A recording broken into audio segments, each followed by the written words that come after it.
Mesdames, Messieurs, bonjour au micro de Radio Shalom, Charles Lugassi. Voici à présent notre bulletin d'information. Eh bien, il y a eu des attentats contre trois endroits identifiés avec la communauté juive ce week-end. Tout d'abord, un cocktail Molotov, c'est-à-dire c'est un engin incendiaire, a été lancé à l'intérieur d'un restaurant où se trouvaient une trentaine de personnes dans la nuit de samedi à dimanche dans l'arrondissement Côte-des-Neiges à Montréal. L'événement est survenu à minuit 45 dans la nuit de samedi à dimanche au restaurant Chops sur le chemin Queen Mary. Des employés, des clients se trouvaient à l'intérieur, mais personne n'a été blessé.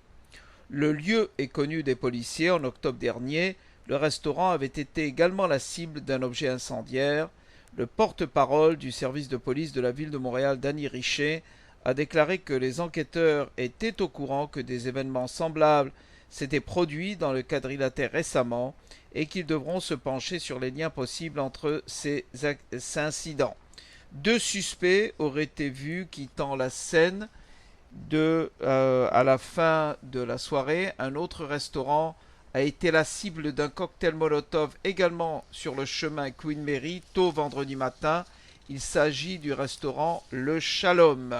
Le restaurant Shalom sur la rue Queen Mary donc a également subi une attaque au cocktail Molotov.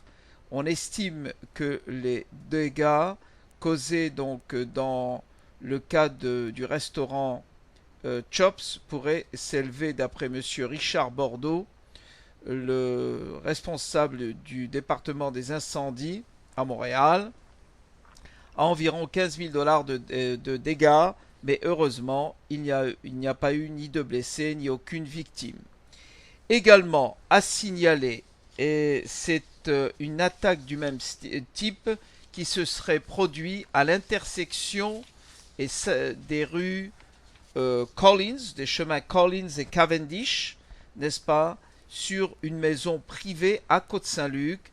Il s'agit d'une maison où se trouvaient 6 personnes, incluant un jeune garçon de 14 ans et un autre de 7 ans, et qui était à l'intérieur, et ça s'est produit à 2h15 du matin. Donc un objet incendiaire a été jeté sur la maison dans la journée de samedi, et il n'y a pas eu ni victime et de légers dégâts. Alors, Monsieur Richer des services des incendies a rencontré le propriétaire de la résidence qui collabore à l'enquête. Donc, trois incidents fâcheux à, à dénombrer dans la communauté juive durant le week-end. Un premier, donc je résume, au restaurant Chops sur la rue Queen Mary, bien connu. Un deuxième qui s'est produit vendredi matin sur la rue Queen Mary également au restaurant Le Shalom. Et un objet incendiaire qui a été lancé contre une maison au coin des rues Collins et Cavendish. Donc c'est pas loin du My Cavendish. On ignore pour l'instant qui serait à l'origine de ce type d'attentat, et les propriétaires des restaurants ont indiqué qu'ils n'avaient fait l'objet d'aucune menace, et la question se pose maintenant à savoir qui est à l'origine de ce type d'attaque qui commence à se multiplier.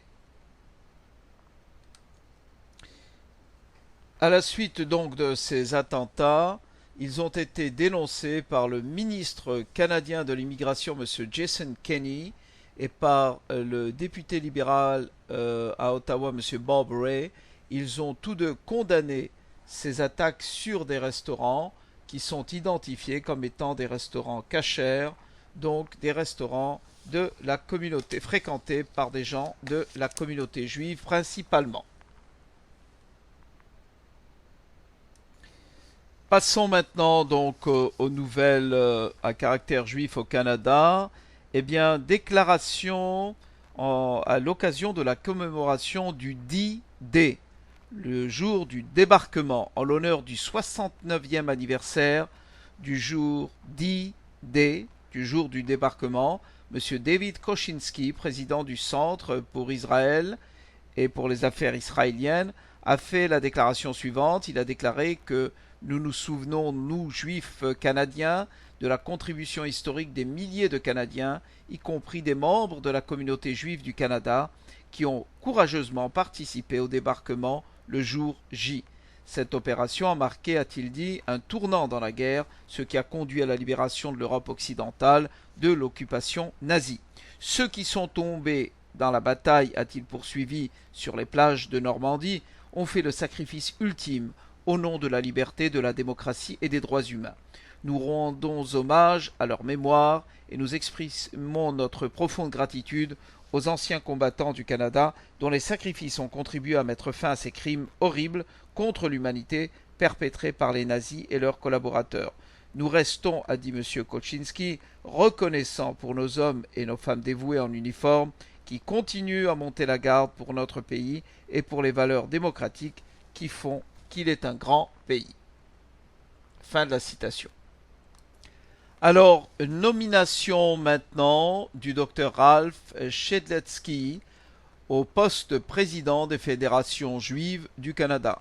Le Conseil des fédérations juives du Canada est heureux d'annoncer que le Dr Ralph Shedletsky a assumé le rôle de président du conseil d'administration à l'Assemblée générale annuelle qui s'est tenue à Montréal la semaine dernière, en remplacement de M. Mark Gold. Il occupera donc ce poste pendant 2 ans. Il a déclaré qu'il était fier de suivre les traces de grands chefs et de jouer son rôle dans l'ascension de l'organisation.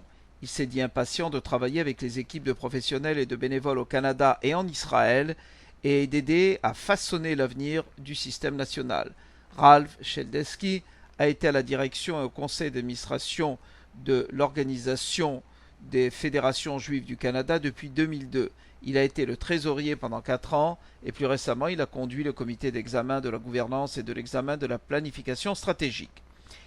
L'investissement de M. Ralph au sein de la communauté juive de Toronto a commencé en 1975 avec le Toronto Jewish Congress. C'est un ancien président et il est actuellement membre du conseil de l'organisation à Toronto. Il a présidé et siégé à de nombreux comités de Toronto de l'organisation, y compris à la planification stratégique, au renforcement des capacités des collectivités et des ressources humaines.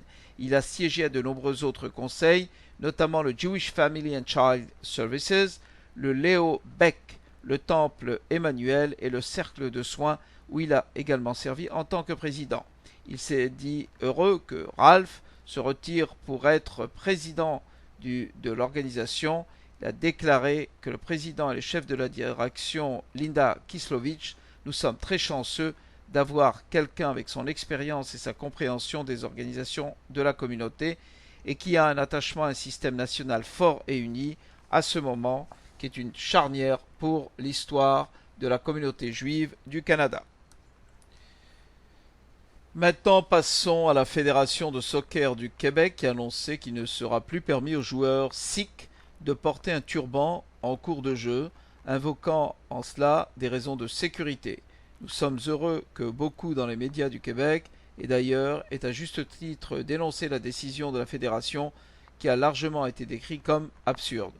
En réponse, le Centre pour Israël et le président de la section locale Partner Conseil du Québec, M. Éric Maldoff, de l'Organisation des affaires juives, a écrit à la Fédération de soccer du Québec et a déclaré l'expression de sa conviction que le turban ne pose aucun risque pour la sécurité des joueurs et a demandé que la politique soit annulée pour permettre à la jeunesse sikh de participer pleinement à la Fédération des Jeux.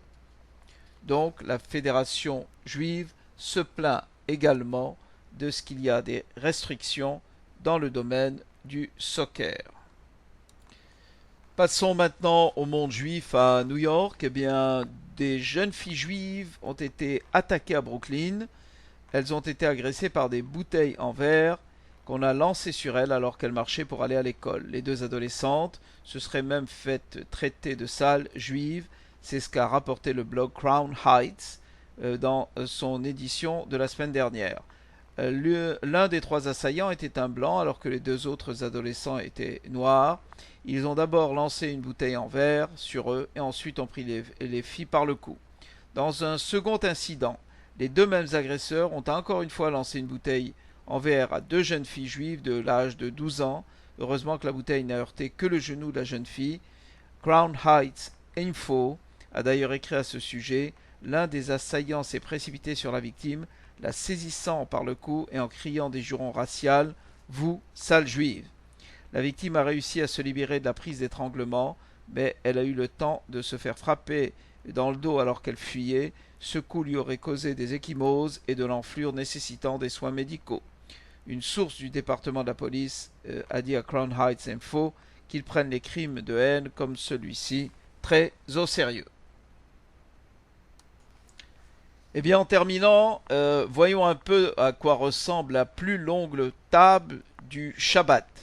Imaginez votre dîner de Shabbat de toujours, mais maintenant, imaginez que cette table est prolongée de plusieurs chaises et ajoutez une centaine de places. Et en plus, votre table sera probablement encore plus petite que la moitié de la taille du Shabbat Dinner, qui a récemment enregistré comme le record dans la ville israélienne de Bnei Brak. Cette table a fait 197 mètres de long, soit la table a pu accueillir plus de 300 participants de la société Kola Israël Brak, basée à Bnei Brak. La table a été préparée selon les normes de Shabbat, y compris des assiettes en porcelaine, des verres à pied en cristal, de la viande bien sûr cachère, du poisson, du vin, du pain, de la challah et des dizaines de bouteilles de Coca-Cola. L'initiative sera certainement reconnue comme record mondial par le livre des records Guinness, et Coca-Cola a déjà déclaré l'événement comme étant un succès. Il y a plusieurs années, un groupe d'Israéliens avait préparé le plus grand bol de houmous jamais vu. Les chefs du Liban se sont unis pour créer la plus grande portion de plat de pois chiches jamais enregistrée.